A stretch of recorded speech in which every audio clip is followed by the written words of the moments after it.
So now the first thing I want to do is I need to create storage account for each of these three, um, environments, right? So the storage account is basically going to is basically going to host the website, right?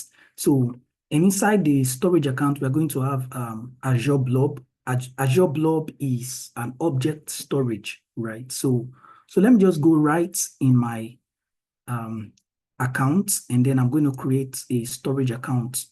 I'm going to create three storage accounts rather. So I'm going to create a storage account for the three environments. So I'm going to use this other resource group, already created that. And then for the first one, which is for the test environment, I'll give it a name, and this is the name I want to give it. So basically, just give it any name, SASO. The SA there is just like storage account. Then the SO is the initial for my name, and and the TST there is the test, just test environment. So, so I'm just going to review and create validation in progress, create.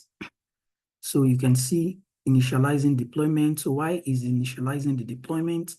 I'm going to create another storage account. So create. So I'm going to create another one for the QA environment. So SASO1 QA. Okay. So yeah. So and I'm going to, once the validation is done, I'm going to just create. So create. So I'm going to create the third storage account for the production environment. So storage create. So I'm going to use this resource group. Let's see, SO1 PRD for production. Then review, create. Okay.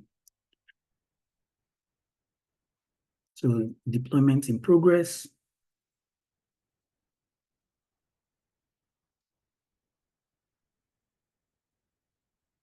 So let's go to the storage account now. So the test is created, the QA is created. The third one will be created. So I'm just going to go inside the test environment, right? So I'm going to come to data management, and I'm going to come to static website, right? So let me come here again. So this is a static website, right? So I'm going to come to static website, and inside the static website, so if you look at what is written here, enabling static websites on the blob service allow you to host static content, right? So this is actually perfect for what we want to do, right? So I'm going to enable that, and I'm going to type the index document name is going to be index.html. So I'm going to save.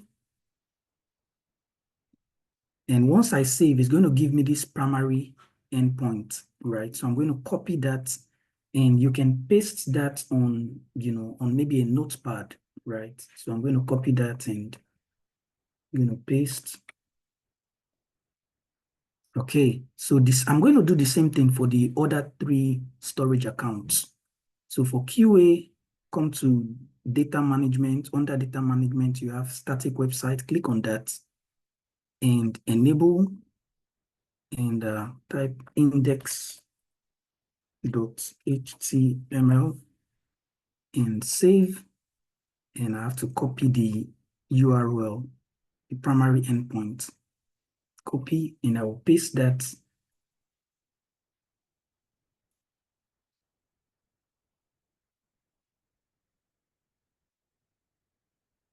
Then do the same for account, storage account. So let me see. For production, click on that, come to data management, static website, enable index.html,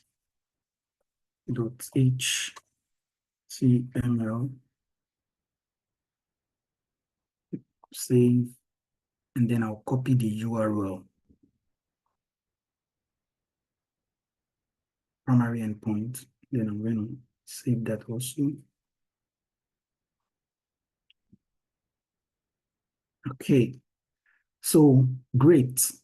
So we've been able to do this. Now, the next thing we need to do is to create a DevOps, organization, right? So we need to create a DevOps organization. This is a platform, using Azure DevOps Organization. So this is a platform where we are going to create our projects, and we are also going to be creating all the pipelines, the continuous integration and continuous deployment. So I'm going to come here. So just type Azure DevOps Organization, click on that. Then come down here to the left, my Azure DevOps Organization, click on that. And I'll click on this. And now I'm going to use this particular account, right? So, and I'm using the account because there's what is called, I think, parallelism, right? So it's kind of like you make a request from Microsoft Azure, and then they're going to like grant you a permission to be able to create a project using Azure DevOps, platform, right? So I already requested for that. And so I'm going to come to new project. Then I'm going to give the name of the project. I'm going to say my projects. All right. So you can put the description there, but for me, I don't want to put any description. And I'm just going to click on create.